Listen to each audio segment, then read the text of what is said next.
अस्सलाम वालेकुम। हाँ जी दोस्तों, तो स्पेन में 20 मई के बाद जो तब्दीलियाँ आने वाली हैं, मैं साथ साथ आपके साथ वो वीडियोस में शेयर करता जाऊंगा, क्योंकि कानून बहुत सारे नरम किए गए हैं गैर मुल्कियों के लिए पेपरों के हवाले से।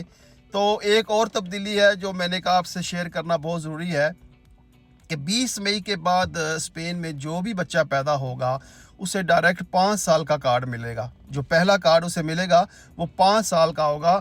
लेकिन अगर उसके वालिदैन के पास साल वाला कार्ड है या 2 साल वाला कार्ड है या 5 साल का कार्ड है, ये मैटर नहीं करता, उसके साथ उसको मुंसलिक नहीं किया जाएगा।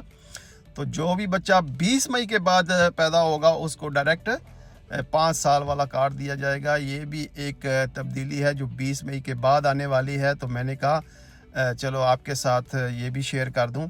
तो जो भी तब्दीलियां 20 मई के बाद आने वाली हैं, मैं अपनी वीडियोस में आपके साथ शेयर करता रहूँगा। अगर आपको वीडियोस अच्छी लगें तो मेरे साथ जुड़ जाएं और मुझे फॉलो कर लें। मिलते हैं नेक्स्ट वीडियो में। अल्लाह हाफिज़।